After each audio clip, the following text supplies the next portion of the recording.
چطوری لایف خود را در افغانستان و یا ایران باز کنیم؟ خب دوستا ویدیو تا آخر تماشا کنید، لایک فالو یادتان باشه. میریم سراغ آموزش. خب اینجا در قدم اول وارد تیک تاک خود میشویم. خب سعی کنید اینجا دوستا، یعنی لایف مگزینی لایف ما باز است دیگه. لایف ما میتونم لایف هم برم و لایف هم دیدم میتونم. سعی کنید اینو بالای گزینش هست روش کلیک میکنیم. خب اینجا سعی کنیم نه لایف دیگه، لایف های مردم رو برام نشان میده. قدم به قدم هر کدامش که بری سعی کنیم لایفش باز هست. خب اینجا وارد پروفایل میشویم. سعی کنیم اینجا ما لینک کانال تلگرام خودم ماندیم، روی ازی کلیک میکنیم. خب اینجا بعد اوپن روی ازی خط سرخ کلیک میکنیم تا کانال تلگرام ما رو بالا بیاره. خب اینجا سعی کنیم کانال تلگرام بالا آورد. این سعی کنیم این برنامه‌اش هست. ما خودم از این برنامه استفاده میکنم. لایف ما هم باز هم لایف رفته میتونم. روی ازی میزنیم کلیک.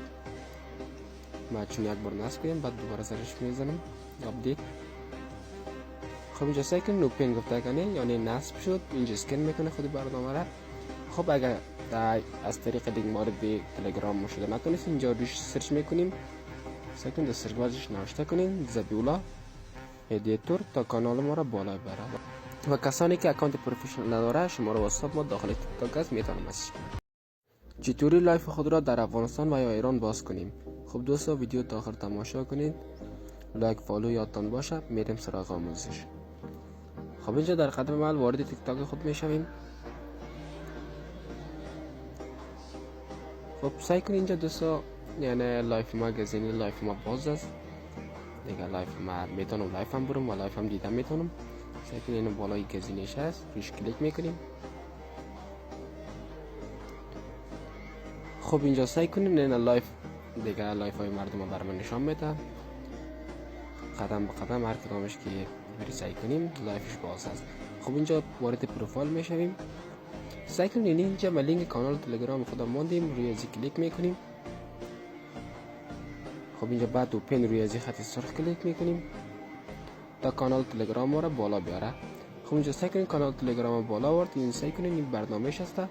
ما خودم از این برنامه استفاده میکنم. لایف ما هم باز هم لایف رفته میتونم. روی ازی میزنیم کلیک. ما چون یک بار نصب کنیم بعد دوباره سرش میزنم آپدیت. خب اینجا سعی کنید اوپن گفته کنه یعنی نصب شد. اینجا اسکن میکنه خود برنامه را. خب اگر از طریق لینک وارد تلگرام شده نتونید، اینجا روش سرچ میکنیم. سعی کنید در سرچ بارش نوشته کنین زبیولا ادیتور تا کانال ما را بالا ببره. و کسانی که